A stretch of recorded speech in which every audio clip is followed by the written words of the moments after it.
আসসালামু আলাইকুম ভিউয়ার্স, কেমন আছেন সবাই? আশা করছি সকলে ভালো আছেন। ২০২৫ সালে আপনাদের অ্যাকাউন্টের পাসওয়ার্ড কিন্তু ভুলে গিয়েছেন এবং পাসওয়ার্ড কিভাবে চেঞ্জ করবেন, টিকটক আইডি যে প্রথমে আপনারা ক্রিয়েট করেছিলেন সেক্ষেত্রে সেই আইডির পাসওয়ার্ড কিন্তু আপনাদের মনে নেই এবং পাসওয়ার্ড চেঞ্জ করতে পারতেছেন না এবং যখন আপনারা অন্য মোবাইলে লগ ইন করতে যান সেক্ষেত্রে আপনার পাসওয়ার্ডটি কিন্তু না দিলে কখনই লগ ইন করতে পারছেন না। এই সমস্যায় কিন্তু অনেকেই পড়েছেন, সেই জন্যই আজকের এই ভিডিওটি নিয়ে এসেছি। আপনাদের টিকটক আইডির যে আগের পাসওয়ার্ড দিয়ে ক্রিয়েট করেছিলেন সেই পাসওয়ার্ড লাগবে না, শুধুমাত্র এই নতুন নিয়মে আপনারা কীভাবে টিকটক অ্যাকাউন্টের পাসওয়ার্ড চেঞ্জ করবেন। তো চলুন ভিডিওর মূল কাজ শুরু করা যাক।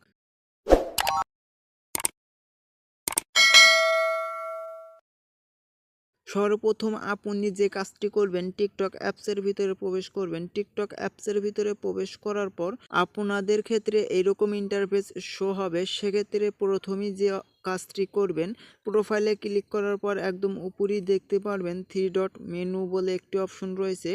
এই 3 ডট আইকনের উপর ক্লিক করে দিবেন।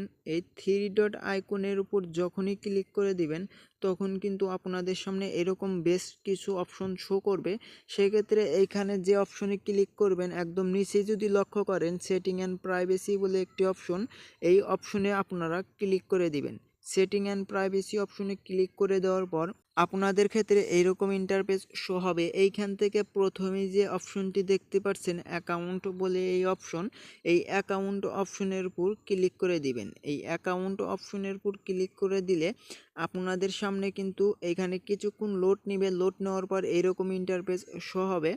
আপনাদেরকে এই পাসওয়ার্ড চেঞ্জ করতে হলে আপনাদের যে কোনো আইডিতে কিন্তু ফোন নাম্বার অথবা জিমেল অ্যাড করতে হবে, তা না হলে কিন্তু এই পাসওয়ার্ড চেঞ্জ করতে পারবেন না। সো সেক্ষেত্রে আপনাদেরকে আমি বলবো আপনাদের সেই অ্যাকাউন্টে জিমেল এবং ফোন নাম্বার কিন্তু অবশ্যই অ্যাড করতে হবে।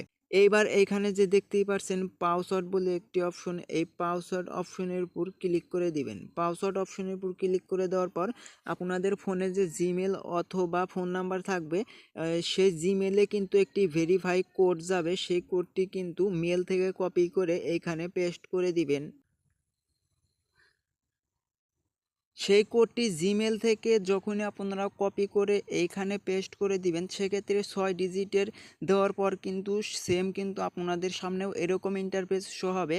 একদম উপরে যদি লক্ষ্য করেন এইখানে দেখতেই পাচ্ছেন চেঞ্জ পাসওয়ার্ড বলে এই অপশন, এইখানে দেখতেই পাচ্ছেন ইন্টার পাসওয়ার্ড। এই পাসওয়ার্ডে আপনারা যে পাসওয়ার্ডটি কানেক্ট করবেন কিছু স্মল লেটার দিবেন, কিছু ক্যাপিটাল লেটার দিবেন, কিছু হ্যাশট্যাগ এবং মেনশন, কিছু নাম্বার এবং কিছু স্পেস দিয়ে আপনাদের এই পাসওয়ার্ডটি কিন্তু স্ট্রং করতে হবে। সেক্ষেত্রে আমি পাসওয়ার্ডটা সিকিউরিটির জন্য এখানে বসিয়ে নিচ্ছি।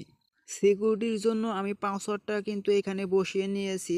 বসিয়ে নেওয়ার পরে এখানে যে দেখতেই পাচ্ছেন যখনই এই পাসওয়ার্ডটা এই ৩টি টিক মার্ক গ্রিন হয়ে যাবে সেক্ষেত্রে কন্টিনিউ অপশনের উপর ক্লিক করে দিলেই কিন্তু আপনাদের এই কাজটি সাকসেসফুল হয়ে যাবে। এই ছিল আজকের এই ভিডিওটি কেমন লাগলো অবশ্যই কমেন্ট করে জানিয়ে দিবেন এবং ভিডিওটি আপনাদের বন্ধু বান্ধবের কাছে শেয়ার করে দিবেন, তারা যেন টিকটকের অ্যাকাউন্টের পাসওয়ার্ড ভুলে যাওয়ার পরেও নিউ পাসওয়ার্ড কিন্তু অ্যাড করতে পারবে।